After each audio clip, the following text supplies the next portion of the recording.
At ayun na nga po, 6:07 na. Kami nagkandaligaw. Kandaligaw. Busog ka na? Oo. Busog ka na? Oo. Tabi-tabi po. Tabi-tabi po. Nuno. Hi guys! It's me, John, And welcome to our first ever vlog. So, napagplanuhan kasi namin na gumawa ng vlog namin na magkasama kami together. And first vlog na gagawin namin is trip to Urdaneta City. And plano natin kailan? On Thursday. So, this coming Thursday, plano naming pumunta ng Urdaneta. So, samahan nyo kami. Pupunta tayo ng Urdaneta. Hindi man namin maipapakita lahat ng madadaanan namin, yung mga posibilidad na mangyari, pero kukuha kami ng some of the clips ng gala namin. And then, sasama kayo sa amin, di ba? Sama rin kayo sa mga epic fails na mangyayari doon, hindi natin alam. Yes. Let's go! Ayan, good morning, good morning! We are going to Urdaneta, Pangasinan. Uuwi muna ako dun sa kay Mami Josie, sa tita ko.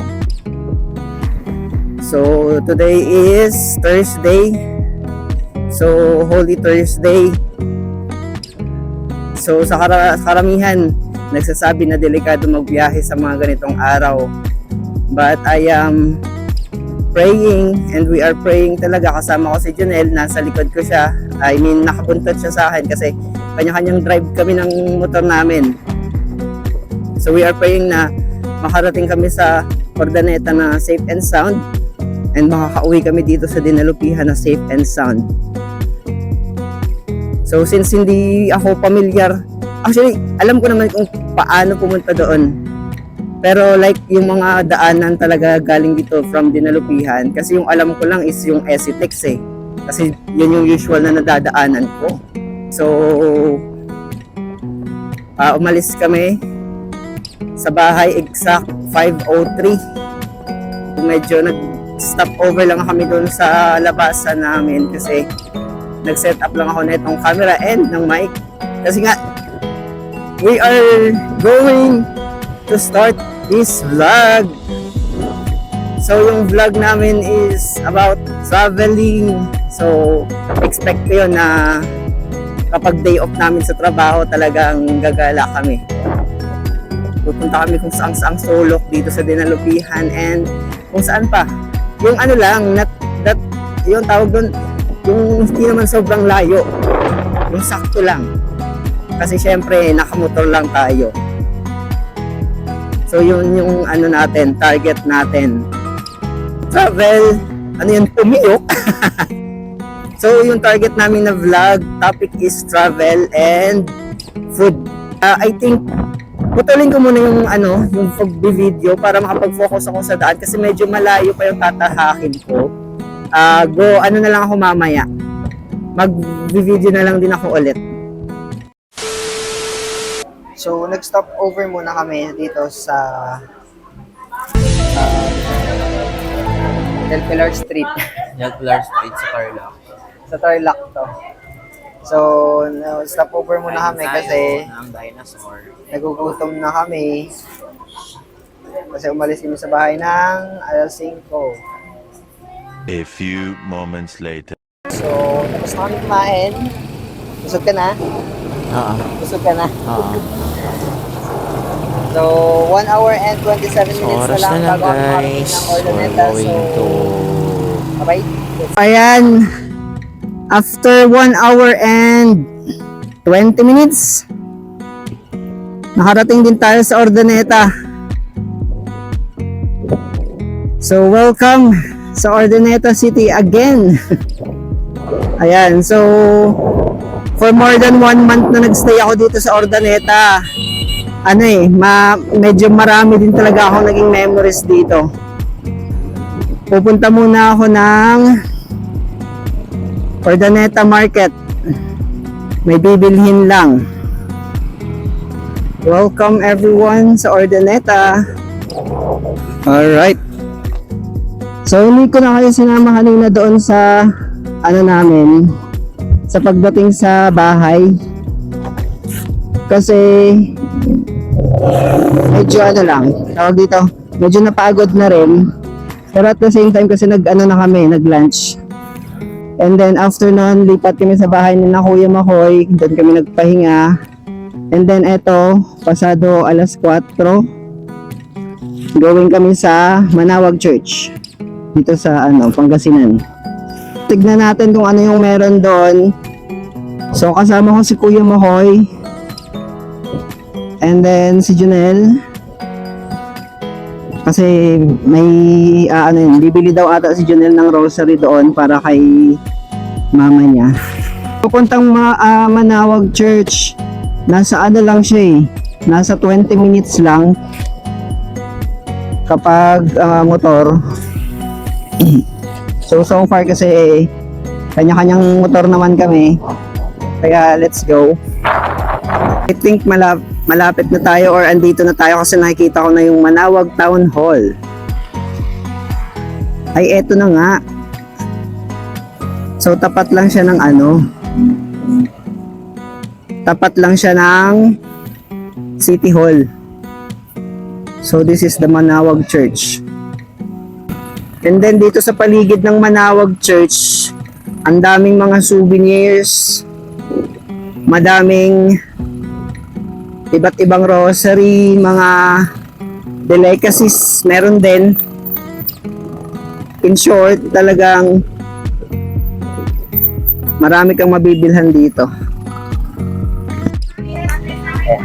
Pasok kami dito sa tawag doon? Manawag Church. Say hi! Anong gagawin mo? Anong gagawin mo sa loob? Ano gagawin? So, magpipray siya and magpapabless siya ng mga rosaries na binili niya. Ito si Kuya Makoy, siya naka-orange. So, ipapabless niya yung ano niya. So, this is Manawag. Ayan, dito nagtutulos yung mga gusto mag-pray, magtutulos ng kandila, tapos sabay ng panalangin. Hindi ako Katolik so eto yung loob. That is the Manawag Mary. I think, hindi ko alam. Bali, eto yung pinakaharap ng church ng Manawag. Ayan, maraming tao. Magsisimula pa lang actually yung misa. Ayan. Ito yung paligid.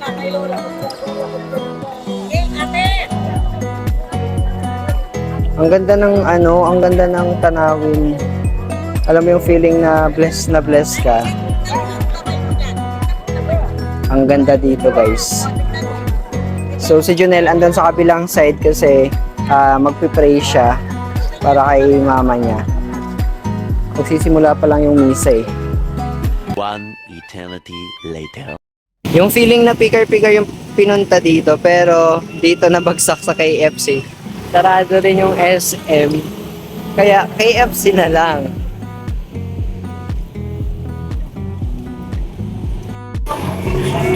Order ka na? Patingin nga ng resibo. Yung pigar-pigar pero yung binagsak KFC. Since hindi kami natuloy sa pigar kasi sarado nga yung pigar-pigar, ang bagsak namin ay KFC. So after the KFC, kasama namin si Ate Ja and si Kuya Makoy. Nag-ano lang kami. Kumain na kami. After nun, kumain na kami. Diretso kami dito sa tinatawag nilang bypass. So yung bypass na tinatawag nila, kahabaan to ng highway wherein sa bawat gilid, both side actually, eto, tsaka hanggang dito, hanggang doon, lahat coffee shop, as in, doon, ang dami ding coffee shop doon. So eto yung tinatawag nilang bypass, as in, ang dami. So maghahanap kami, pipili kami kung saan pwede. Pero nakapark na kami sa isang tapat ng isang coffee shop. So, possible na dito na rin kami tumambay kasi may available slot pa ng table doon. Marami pa. So, ano yung masasabi mo? Comment down below. Ano, tara.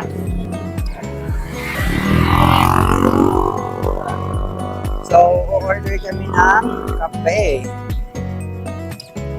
Pakita natin yung paligid. Pakita mo yung ate, anong bestseller niyo sa coffee? Sa coffee, sir,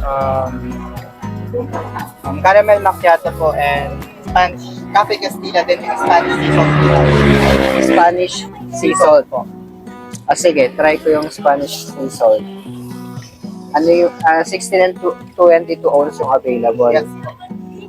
Sige, isa nun na 22 ounce yung Spanish sea salt latte.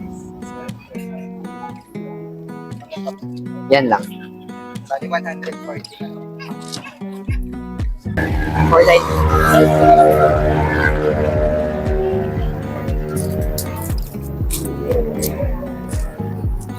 so, kung titignan natin, ang daming tao. Lalo na doon sa sa mga daan pa doon sa kabila. 'Di ba? So, trinay namin yung recommended ni Kuya na Spanish sea salt latte. Actually, fan ako ng sea salt and Spanish latte. So, try natin kung ano yung lasa ng kanilang Spanish sea salt latte. So, ito na yung The Bypass Cafe. So, ito yung Spanish sea salt latte. Ako yung mas coffee lover sa aming dalawa. So, mahusgahan natin.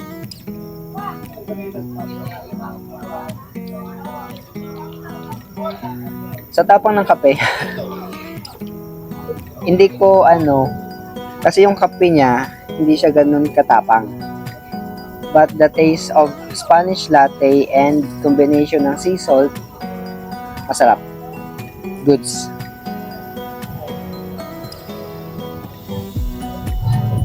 Sa hindi mahilig sa masyadong matapang na kape, goods to. Best seller nga.